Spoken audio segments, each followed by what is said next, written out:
Ne viens pas à mon mariage, m'a écrit Juliette. La famille d'Antoine pense que je suis fille unique. Fais en sorte que ça reste comme ça. Je n'ai rien dit. Le samedi matin, Les Échos a atterri sur Jacques Paillasson, la fondatrice de la biotech à 150 millions d'euros qui bouscule l'industrie pharmaceutique.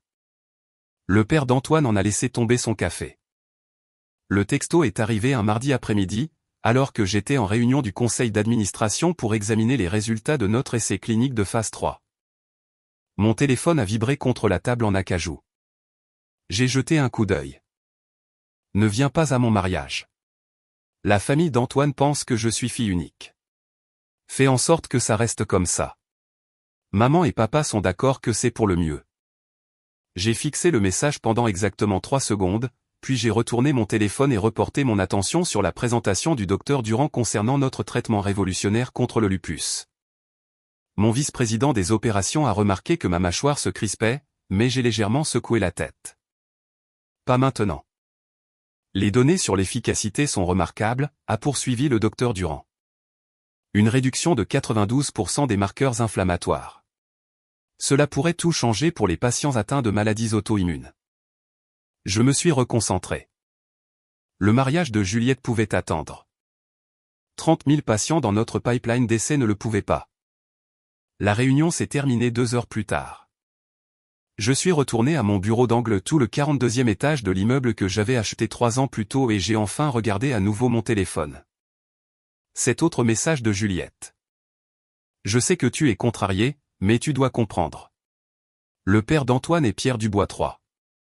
De la vieille bourgeoisie de Paris. Ils ont des standards. Tu loues toujours ce studio. Tu conduis une Renault Clio de 2012. La mère d'Antoine en mourait. Sa famille pense que je viens d'un milieu aisé. Je ne peux pas t'avoir là pour prouver le contraire. Maman a dit que tu comprendrais. Tu as toujours été la plus pragmatique. Le mariage est dans 3 semaines. Ne rends pas les choses difficiles. S'il te plaît, Sarah. Pour une fois, ne me mets pas dans l'embarras. J'ai posé le téléphone et j'ai regardé l'horizon de la ville. 39 étages plus bas, les gens se dépêchaient pour rentrer chez eux. Aucun d'eux ne savait que le bâtiment devant lequel ils passaient abritait le siège de Génocure Thérapie, la société qui annoncerait sa levée de fonds de série C de 150 millions d'euros dans exactement 18 jours. Aucun d'eux ne savait que j'en étais la fondatrice et la présidente directrice générale. Et apparemment, la famille du fiancé de ma sœur non plus. J'ai repris mon téléphone et tapé un seul mot, compris. Juliette et moi étions proches quand nous étions enfants. Elle avait été ma meilleure amie. Nous avions partagé une chambre jusqu'à mes 17 ans, veillant tard le soir pour parler de nos rêves. Elle voulait épouser quelqu'un de riche et vivre dans un hôtel particulier. Je voulais guérir des maladies. Tu es tellement bizarre, riait elle. Sans méchanceté, à l'époque. Qui rêve de science? Il faut bien que quelqu'un le fasse, disais-je. Tu ne veux pas aider les gens? Je veux m'aider moi-même à avoir une vie meilleure, souriait-elle. Il n'y a rien de mal à ça. Tout a changé quand j'ai été admise à l'école polytechnique à 16 ans. Bourse complète. Mes parents, tous 2 professeurs de lycée, étaient fiers mais perplexes. Juliette avait 15 ans et était furieuse. Alors, tu t'en vas, comme ça, avait-elle hurlé. Tu te crois meilleur que nous? Je crois que j'ai une opportunité. Tu te crois spécial. Tu as toujours cru ça. Eh bien, tu ne le es pas. Tu n'es qu'une intello qui a eu de la chance. Je suis quand même parti pour Paris. Diplômé à 19 ans en biologie moléculaire et en génie biomédical. J'ai commencé mon doctorat à 20 ans. J'ai fondé Génocure à 23 ans avec mon directeur de thèse et 2 brillants camarades de classe qui croyaient en mes recherches. Ma famille n'est pas venue à l'événement de lancement. Juliette était occupée avec son nouveau petit ami. Maman a dit que c'était trop loin à conduire depuis Lyon pour un petit truc de science. Papa a envoyé une carte, bonne chance avec ton projet. Mon projet. Comme si 5 ans de recherche et une percée en thérapie génique ciblée étaient un passe-temps. Ils ne sont pas venus à l'annonce de notre série A non plus. Ni quand nous avons obtenu l'approbation de l'ANSM pour notre premier essai. Ni quand Les Échos m'a contacté pour la première fois il y a 6 mois pour un portrait. Juliette appelait de temps en temps, généralement quand elle avait besoin de quelque chose. Peux-tu me prêter 1800 €? J'en ai besoin pour une robe. Ma voiture est en panne. Peux-tu couvrir les réparations? Antoine m'a demandé en mariage. Nous nous marions au Ritz. J'ai besoin d'aide pour la compte. J'avais envoyé de l'argent à chaque fois. Elle ne m'a jamais demandé ce que je faisais dans la vie, et je ne lui ai jamais dit que son aide pour la compte de 13 000 € était moins que ce que je dépensais en équipement de laboratoire en une seule matinée. Maintenant, 3 semaines avant son mariage, j'étais désinvité. J'étais une source d'embarras. J'ai regardé mon reflet dans la fenêtre du bureau. Je portais ma tenue de travail habituelle, un pantalon noir simple, une chemise blanche, aucun bijou à l'exception de la montre de ma grand-mère. La mode ne m'avait jamais intéressé. Je conduisais ma vieille Renault Clio parce qu'elle était fiable, et les voitures m'importaient peu. Je louais mon studio dans le quartier latin parce que je n'étais de toute façon jamais à la maison, je vivais pratiquement au laboratoire. Pour les futurs beaux-parents de Juliette, j'aurais l'air d'un échec. Ils n'avaient aucune idée que je valais 300 millions d'euros sur le papier. Que j'employais 247 personnes. Que je détenais 16 brevets. Que 3 grandes sociétés pharmaceutiques étaient actuellement en lice pour des accords de partenariat d'une valeur combinée de plus d'1 milliard d'euros. Ils n'en avaient aucune idée parce que je l'avais délibérément gardé secret. J'avais appris très tôt que l'argent changeait la façon dont les gens vous traitaient. Je voulais que mes recherches parlent d'elles-mêmes. Je voulais que les gens dans ma vie, y compris ma famille, m'apprécient pour qui j'étais, pas pour ce que je valais. Apparemment, cela s'était retourné contre moi de manière spectaculaire. Le journaliste des Échos, Michel Chevalier, a appelé le lendemain matin. Docteur Lefebvre, nous finalisons l'article de couverture. Le photographe voudrait programmer votre séance pour vendredi prochain. Le numéro sortira en kiosque et sera livré le samedi 24. Nous sommes incroyablement enthousiastes à propos de cet article. Samedi 24. Le jour du mariage de Juliette. La quoi, ai-je demandé prudemment. La couverture. Samantha ne vous l'a pas dit? Il décale l'article sur le PDG de la tech. Votre travail est trop important. La fondatrice de la biotech à 150 millions d'euros qui bouscule l'industrie pharmaceutique. C'est le titre. Vous êtes notre article de couverture, docteur Lefebvre. C'est énorme. Je me suis assise lentement. Un article en couverture du magazine Les Échos, publié le jour du mariage de ma sœur. Docteur Lefebvre? Vous êtes là? Je suis là. Vendredi convient pour la séance photo. Fantastique. Et nous devrons vérifier quelques détails. La valorisation de votre entreprise, vos levées de fonds, votre parcours universitaire, votre âge. Nos lecteurs adorent que vous ayez bâti tout cela à 28 ans. Oh, et nous incluons un encadré sur votre milieu familial. Vos parents sont enseignants à Lyon, n'est-ce pas? Un véritable angle de rêve à la française. Mon milieu familial. Dans le magazine Les Échos. Le jour du mariage de ma sœur. C'est exact, ai-je dit lentement. Après avoir raccroché, je suis resté assise dans mon bureau pendant 20 minutes, à réfléchir. Je pouvais rappeler Michel, lui dire de retarder le numéro, de changer la date de publication. Je pouvais appeler Juliette, tout lui expliquer, proposer de ne pas venir au mariage de toute façon pour éviter les drames. Ou je pouvais ne rien faire. J'ai pris mon téléphone et envoyé un texto à ma meilleure amie Chloé, qui avait été ma colocataire à l'X et qui était maintenant ma directrice scientifique. Juliette m'a désinvité de son mariage parce que je lui ferais honte. L'article de couverture des Échos sort le jour de son mariage. Qu'est-ce que je fais? La réponse de Chloé est arrivée en quelques secondes. Absolument rien. Laisse l'univers s'en charger. J'ai souri pour la première fois en 24 heures. Les 3 semaines suivantes sont passées dans un tourbillon de préparatifs finaux. Le photographe des Échos a pris des centaines de photos, moi dans le laboratoire, moi examinant les données des patients, moi debout devant notre centre de recherche. Il voulait de l'authenticité, alors j'ai porté mes vêtements de travail habituels. La maquilleuse a essayé d'ajouter plus de glamour, mais Michel a insisté pour que ça reste vrai. Vous êtes avant tout une scientifique, a-t-il dit. C'est ça, l'histoire. Une jeune femme brillante qui bouleverse toute une industrie par sa pure innovation. Pas besoin de la jouer star de cinéma. L'interview a été intense, 3 heures de questions sur mes recherches, mon entreprise, ma vision, mon parcours. Michel m'a interrogé sur ma famille. Ils doivent être incroyablement fiers. J'ai fait une pause. Ils ont toujours encouragé l'éducation. Mes parents sont tous les deux enseignants. Mais ils n'ont pas été au courant de votre succès pendant longtemps, n'est-ce pas? Je crois comprendre que vous avez été assez discrète. Je voulais que mon travail parle de lui-même. Je n'avais pas besoin de reconnaissance. J'avais besoin de résultats. Et votre sœur se marie bientôt, n'est-ce pas? Verront-ils ce numéro? J'ai croisé son regard. J'imagine que oui. Il a souri d'un air entendu mais n'a pas insisté. Juliette m'a envoyé 2 autres textos pendant ces 3 semaines.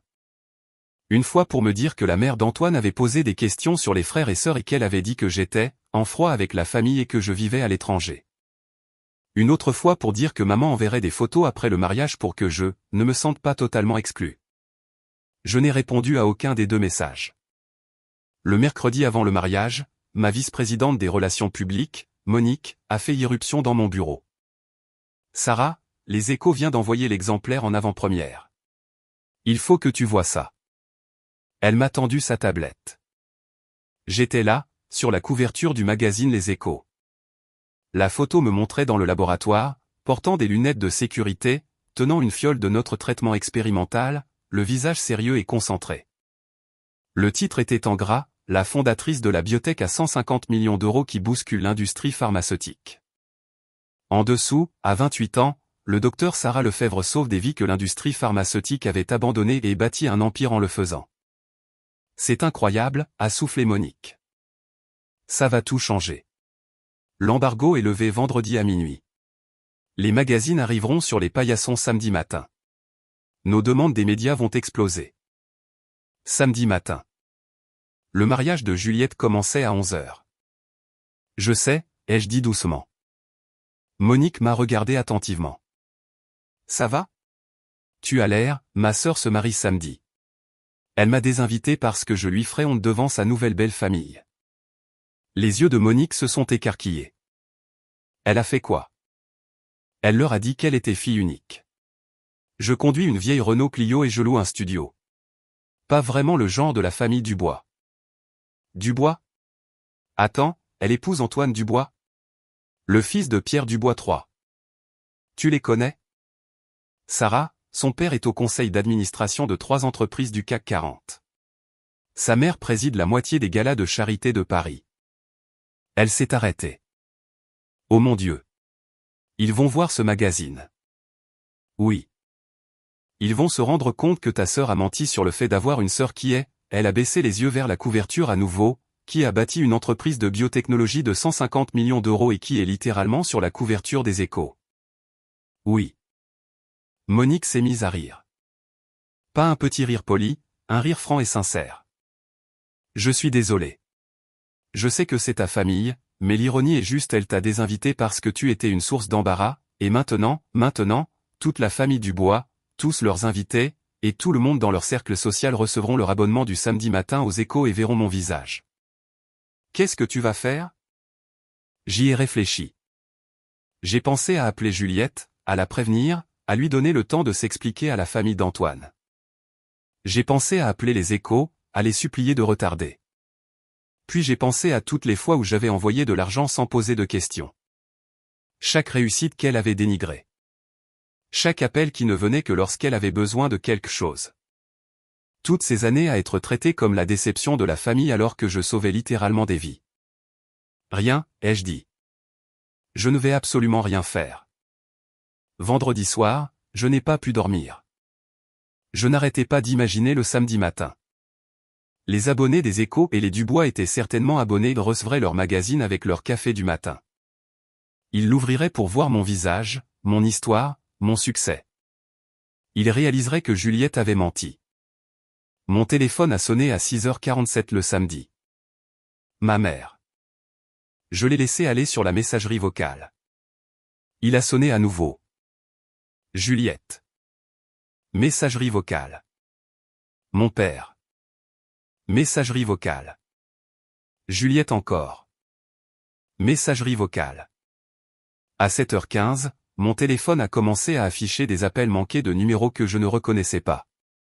À 7h30, Chloé m'a envoyé un texto, je viens de recevoir mon écho. P. Sarah, tu es magnifique. Aussi, est-ce que ton téléphone est en train d'exploser? J'ai finalement écouté les messages vocaux à 8h. Ma mère, paniquée, Sarah, qu'est-ce que c'est que ça? Le magazine Les Échos? De quoi s'agit-il? Appelle-moi immédiatement. Juliette, hystérique, qu'est-ce que tu as fait? Les parents d'Antoine posent des questions. Ils me demandent pourquoi je ne t'ai jamais mentionné. Sa mère tient le magazine. Appelle-moi. Mon père, confus, Sarah, il y a un magazine ici avec ta photo. Il dit que tu diriges une entreprise. Je ne comprends pas, appelle-nous. Juliette encore, en pleurant, tu as fait ça exprès. Tu savais que ça sortirait aujourd'hui. Tu essaies de gâcher mon mariage. Comment as-tu pu? J'ai posé le téléphone et je me suis fait un café. À 8h30, Chloé a appelé. Tu vas bien, a-t-elle demandé. Je vais bien. Étonnamment bien, en fait. Ta famille est en train de perdre la tête, apparemment. Et toi, comment tu te sens? J'y ai réfléchi. Libre? Je me sens libre. Bien. Maintenant, active les notifications de ton téléphone. Notre messagerie d'entreprise a environ 400 demandes d'interview. Le Monde veut un article de suivi. Télématin te veut lundi. Sarah, c'est énorme. On a sonné à la porte. Je n'attendais personne. J'ai ouvert et j'ai trouvé ma mère, toujours en peignoir, tenant un magazine Les Échos. Explique, a-t-elle exigé. Explique ça tout de suite. Je me suis écarté pour la laisser entrer. Elle s'est dirigée vers ma petite table de cuisine, l'appartement était vraiment minuscule et a claqué le magazine dessus. 150 millions d'euros? Une entreprise de biotechnologie? Tu es sur la couverture des Échos et tu ne nous l'as jamais dit. Vous ne m'avez jamais demandé ce que je faisais dans la vie. Tu es une chercheuse. Tu travailles dans un laboratoire. Je possède le laboratoire, maman. J'ai bâti l'entreprise. J'ai 247 employés. Je développe des traitements pour des maladies que les sociétés pharmaceutiques ont abandonnées parce qu'elles n'étaient pas assez rentables. Elle m'a dévisagé. Pendant tout ce temps, j'ai construit quelque chose qui compte. Pendant que Juliette me traitait d'échec, je sauvais des vies. Pendant que papa dénigrait mon petit projet de science, j'obtenais 150 millions d'euros de financement. Pendant que vous étiez tous trop occupés pour assister à mes étapes importantes, j'accomplissais des choses dont la plupart des gens ne font que rêver. Pourquoi ne nous l'as-tu pas dit? Parce que je voulais que vous soyez fiers de moi pour qui je suis, pas pour ce que je vaux. Je voulais que vous m'appréciiez en tant que votre fille, pas comme une histoire à succès. Mais vous n'avez même pas pu faire ça. Juliette m'a désinvité de son mariage parce que j'étais une source d'embarras. Le visage de ma mère s'est décomposé. Elle a fait quoi? Vérifie ton texto d'il y a 3 semaines. Elle m'a dit que la famille d'Antoine pensait qu'elle était fille unique. Elle m'a dit de ne pas venir parce que je ruinerais son image. Je conduis une Renault Clio et je loue un studio, donc je n'étais pas digne de la famille Dubois. Oh mon Dieu! Ma mère s'est assise lourdement. Sarah, je ne savais pas. Tu étais d'accord avec elle. Elle a dit, vous étiez d'accord que c'était pour le mieux. Silence. Le mariage commence dans 3 heures, a finalement dit ma mère. Les parents d'Antoine posent des questions. Juliette fait une dépression nerveuse. Qu'est-ce qu'on fait? Je me suis versé plus de café. Ce n'est plus mon problème, maman. Sarah, s'il te plaît. C'est ta sœur. C'est la personne qui m'a effacé de sa vie parce que je n'avais pas assez de succès. Sauf qu'il s'avère que j'ai plus de succès qu'elle ne l'aurait jamais imaginé. Et maintenant, elle doit faire face aux conséquences de ses choix. Mon téléphone a vibré. Un texto d'un numéro que je ne reconnaissais pas. Docteur Lefebvre, ici Marguerite Dubois, la mère d'Antoine. Je viens de lire votre remarquable portrait dans les Échos. Je n'avais aucune idée que Juliette avait une sœur aussi accomplie. J'aimerais vous parler de votre travail, je préside la Fondation pour la recherche médicale de Paris. De plus, je ne comprends pas pourquoi vous n'assistez pas au mariage d'aujourd'hui. Il doit y avoir eu un malentendu. J'ai montré le texto à ma mère. Elle a fermé les yeux. Tu dois venir au mariage, a-t-elle plaidé. Non, Sarah, maman, j'ai été désinvitée. On m'a dit que je n'existais pas. Je ne vais pas m'incruster au mariage de ma sœur juste parce que maintenant, soudainement, j'ai de la valeur à ses yeux. Mais les Dubois vont penser que Juliette leur a menti. Ce qu'elle a fait. C'est sa faute, pas la mienne. Ma mère s'est levée. Tu es cruel. Je suis honnête. Pour la première fois dans notre relation, je suis complètement honnête. Je ne suis pas votre source d'argent d'urgence. Je ne suis pas votre déception. Je ne suis pas invisible. Je suis le docteur Sarah Lefebvre, et j'ai bâti quelque chose d'extraordinaire. Si Juliette me voulait à son mariage, elle aurait dû me vouloir pour qui je suis, pas pour ce que je pouvais ajouter à son image. C'est quand même ta sœur. Alors elle aurait dû se comporter comme telle. Ma mère est partie sans un mot de plus. J'ai passé le reste de la matinée dans mon appartement, à regarder la couverture médiatique exploser. Les Échos avaient mis l'article en ligne à minuit, et à 9h, il était en tendance sur 3 plateformes différentes. À 10h, j'avais des demandes d'interview de tous les grands médias. À 10h30, le doyen de la faculté de médecine de la Sorbonne avait appelé pour discuter d'un partenariat de recherche potentiel. À 10h47, Chloé a rappelé. Allume France 2. Maintenant. J'ai allumé la télé. Les nouvelles locales couvraient l'essor de la biotechnologie à Paris, et mon visage remplissait l'écran. Le présentateur lisait directement l'article des Échos. Le docteur Sarah Lefebvre, âgée de seulement 28 ans, a bâti un empire de la biotechnologie de 150 millions d'euros axé sur les traitements des maladies auto-immunes rares. Son entreprise, Génocure Thérapie, révolutionne notre approche des affections auparavant incurables. Le docteur Lefebvre, originaire de la région parisienne et diplômé de l'école polytechnique, a été qualifié de futur de la médecine compassionnelle par les leaders de l'industrie. Mon téléphone a sonné. J'ai répondu. Tu regardes les infos, a-t-elle hurlé. Bonjour, Juliette. Il parle de toi. Toute la famille d'Antoine regarde. Sa mère m'a encore envoyé un texto pour me demander pourquoi ma sœur PDG de la biotech accomplie n'est pas à mon mariage. Qu'est-ce que tu lui as dit? Jeune Sarah, tu dois m'aider. T'aider comment? Leur dire que je suis malade? Leur dire que j'ai eu une urgence? Leur dire n'importe quoi sauf la vérité? La vérité étant que tu leur as dit que je n'existais pas. Silence, puis doucement, je ne le pensais pas comme ça. Comment le pensais-tu, Juliette? Quand tu m'as envoyé un texto pour me dire de ne pas venir parce que je te mettrais dans l'embarras. Quand tu as dit aux parents d'Antoine que tu étais fille unique. Comment, exactement, le pensais-tu? La famille d'Antoine est si prospère, et toi, tu as toujours été toi. Tu n'avais jamais l'air de faire quelque chose d'important, et tu as pensé que j'étais un échec. Non, tu ne parlais jamais de ton travail. Tu ne nous as jamais dit ce que tu faisais. Parce qu'à chaque fois que j'essayais, tu changeais de sujet. Quand j'ai appelé pour parler à papa de notre première approbation de la NSM, il a dit qu'il devait aller regarder le match de foot. Quand je t'ai invité à l'annonce de notre série B, tu as dit que tu avais un rendez-vous chez le coiffeur. Tu ne t'es jamais soucié de mon travail jusqu'à ce qu'il puisse te mettre dans l'embarras. Ce n'est pas juste. C'est tout à fait juste.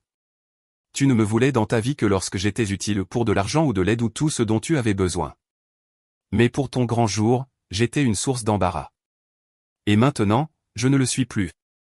Maintenant, j'ai de la valeur. Maintenant, les Dubois sont impressionnés. Maintenant, tu me veux là. Sarah, s'il te plaît. Le mariage commence dans 10 minutes. Si seulement tu passes un magnifique mariage, Juliette. J'espère que c'est tout ce dont tu as rêvé. J'ai raccroché. 2 minutes plus tard, ma mère a appelé. Elle pleure dans la suite nuptiale. Elle ne peut pas descendre l'allée comme ça. Alors elle devrait reporter. Sarah, sois raisonnable. Je suis raisonnable. Je ne fais simplement que ne pas régler un problème que je n'ai pas créé. Juliette a fait ses choix. Ce sont les conséquences. Tu es en train de détruire le jour de son mariage. Non, maman. Le magazine Les Échos est livré aux abonnés le jour de son mariage.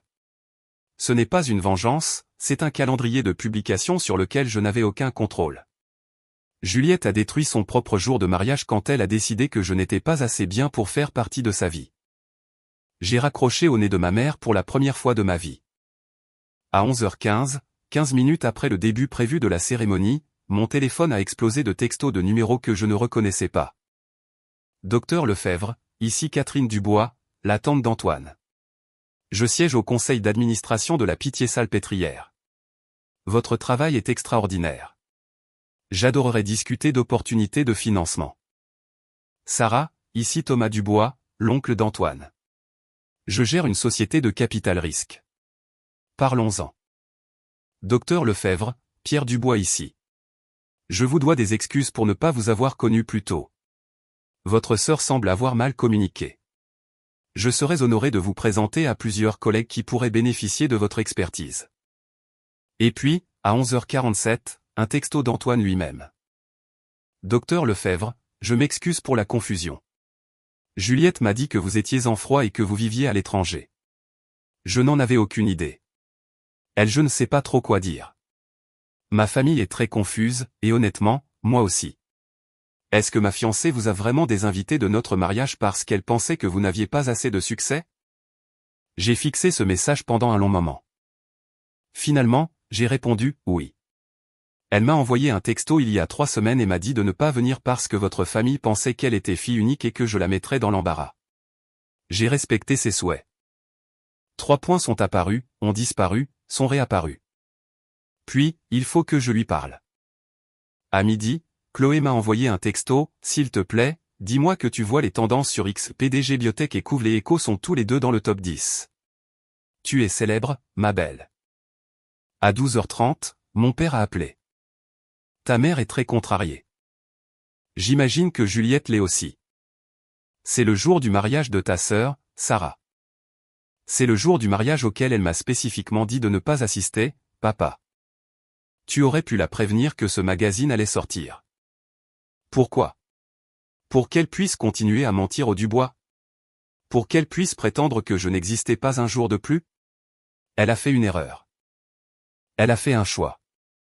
Et j'ai fait le mien. J'en ai fini d'être la déception de la famille. J'en ai fini d'envoyer de l'argent pour ne recevoir que du mépris en retour. J'en ai fini de prétendre que ça ne fait pas mal que personne d'entre vous ne se soit jamais soucié de mes réussites jusqu'à ce qu'elles deviennent publiques. Ce n'est pas vrai. Cite une seule de mes réussites que tu as célébrées, papa. Une remise de diplôme, une promotion, une étape importante à laquelle tu as assisté. Une seule fois où tu as posé des questions sur mes recherches au lieu de me demander de l'argent. Silence. C'est bien ce que je pensais. Transmets mes amitiés à Juliette. J'espère qu'elle et Antoine arrangeront les choses. J'ai raccroché. Le soir, l'histoire avait pris une vie propre. Les réseaux sociaux étaient pleins de gens débattant de ce qui s'était passé.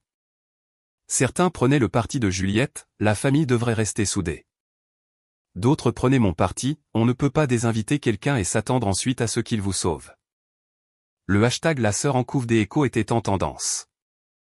À 19h, on a frappé à ma porte. J'ai regardé par le Judas. Antoine Dubois se tenait dans mon couloir, toujours dans sa jaquette de mariage. J'ai ouvert la porte. Docteur Lefebvre, dit-il doucement. Puis-je entrer? Je me suis écarté. Il est entré, regardant mon petit studio avec surprise. C'est vraiment ici que vous vivez? Je ne suis jamais à la maison. Je passe la plupart de mon temps au laboratoire. Et cette voiture en bas, la Renault Clio de 2012? Elle est fiable. Il a secoué la tête lentement. Juliette m'a dit, elle a dit que vous n'aviez jamais rien accompli. Que vous nous mettriez dans l'embarras. Que sa famille était, il s'est arrêté. J'ai l'impression d'être un idiot. Vous ne saviez pas. J'aurais dû poser plus de questions. Quand elle a dit qu'elle était fille unique, mes parents ont 7 frères et sœurs à eux deux. Ça semblait étrange qu'elle n'en ait aucun, mais elle était si convaincante. Où est Juliette maintenant? Au Ritz. Nous avons procédé à la cérémonie. Mes parents ont insisté, trop d'invités pour annuler. Mais c'était tendu. Ma mère n'arrêtait pas de demander pourquoi Juliette mentirait. Mon père n'arrêtait pas de montrer votre article des Échos aux gens. Juliette a pleuré pendant les vœux. J'ai ressenti une petite pointe de quelque chose, pas tout à fait de la sympathie, pas tout à fait de la satisfaction, quelque chose de compliqué. Pourquoi êtes-vous ici, Antoine? Pour m'excuser. Et pour demander pourquoi ne lui avez-vous pas dit? À propos de votre entreprise, de votre succès? Si elle avait su, m'aurait-elle voulu au mariage pour moi, ou pour ce que je pouvais ajouter à son image? Il a réfléchi à cela. C'est une question juste. Je voulais que ma famille m'apprécie pour qui je suis, pas pour ce que je vaux ou ce que j'ai accompli. Je voulais qu'ils soient fiers de moi quand j'étais juste Sarah, pas le docteur Lefebvre, la fille en couverture des Échos. Mais ils n'ont pas pu le faire. Alors, oui, j'ai gardé mon succès privé. Et quand Juliette m'a désinvité parce que j'étais une source d'embarras, je l'ai laissé faire. Parce que ça m'a dit tout ce que j'avais besoin de savoir. Antoine a hoché la tête lentement. Elle est dévastée. Elle n'arrête pas de dire qu'elle ne le pensait pas comme ça sonnait. Elle le pensait exactement comme ça sonnait. Elle ne s'attendait juste pas aux conséquences. Que se passe-t-il maintenant? J'y ai pensé. C'est à Juliette de décider.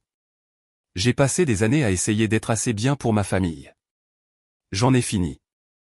Si elle veut une relation avec moi, elle doit me vouloir moi. Pas mon argent, pas mes relations, pas ce que je peux faire pour son image. Juste moi. Antoine s'est levé pour partir. À la porte, il s'est arrêté. Pour ce que ça vaut, je pense que ma famille aurait été plus impressionnée par vous que par n'importe quel mensonge que Juliette aurait pu raconter. Ma mère bâtit des fondations de recherche médicale. Mon père finance des innovations. Ils vous auraient adoré. Mais ils n'ont jamais eu la chance de me rencontrer. Non, a-t-il dit. Ils ne l'ont pas eu. Il a tendu la main. J'espère que ça changera. Félicitations pour votre succès, docteur Lefebvre. Votre travail est remarquable. Après son départ, je suis restée assise dans mon appartement silencieux et je me suis enfin permis de tout ressentir. La blessure, la colère, la satisfaction, la tristesse, tout cela. Mon téléphone a vibré une dernière fois. C'était Juliette. Je suis désolé. Juste ces 3 mots. Je les ai fixés pendant un long moment. Puis j'ai éteint mon téléphone et je suis allé me coucher. L'histoire continuerait demain. Les demandes des médias, le drame familial, les conséquences. Mais ce soir, j'étais juste Sarah. La fille qui voulait guérir des maladies. La femme qui a bâti un empire. La sœur qui,